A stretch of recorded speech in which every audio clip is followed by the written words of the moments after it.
गुरुपौर्णिमेला तुळशीच्या रोपापाशी हा एक विशेष उपाय करायचा आहे. 7 पिढ्यांची दरिद्रता दूर होऊन घरात अखंड लक्ष्मीचा वास. 2026 मधील अत्यंत पावन आणि मोठी गुरुपौर्णिमा 29 जुलै 2026 वार आहे बुधवार या रोजी येत असून या शुभ दिवशी सकाळी 6 ते दुपारी 12 वाजेपर्यंत तुम्हाला हा चमत्कारी उपाय करायचा आहे. हिंदू धर्मात तुळशीला साक्षात माता महालक्ष्मीचं रूप आणि भगवान श्री हरी विष्णूंना अत्यंत प्रिय मानलं गेलं असून गुरुपौर्णिमेला विष्णू लक्ष्मीची अखंड कृपा प्राप्त करण्यासाठी तुळशीची सेवा करणं अत्यंत श्रेष्ठ ठरतं.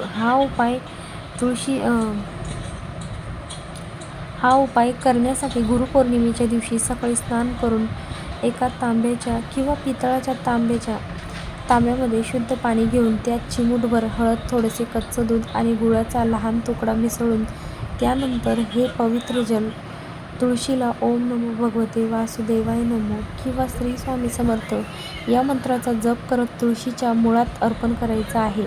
आणि जल अर्पण केल्यानंतर सर्वात मुख्य वस्तू म्हणजेच 1 ते 5 किंवा 10 रुपयाचे एक नाणे सिक्के माता लक्ष्मीचं प्रतीक म्हणून तुळशीच्या कुंडीतील मातीमध्ये थोडंसं गाडून किंवा अर्पण करून ठेवायचं आहे.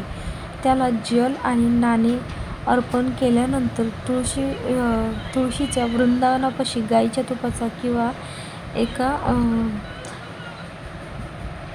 तिळाच्या तेलाचा दिवा लावायचा आहे आणि त्यामध्ये चिमूटभर हळद किंवा लवंग टाकायचे आहे, ज्याच्यामुळे घरातील नकारात्मकता दूर होते. आणि त्यानंतर तुळशीला 11 किंवा 21 प्रदक्षिणा घालायच्या आहेत. या प्रदक्षिणा आपल्या कुटुंबाच्या प्रगतीसाठी, कर्जातून मुक्तीसाठी आणि समृद्धीसाठी प्रार्थना करायची आहे.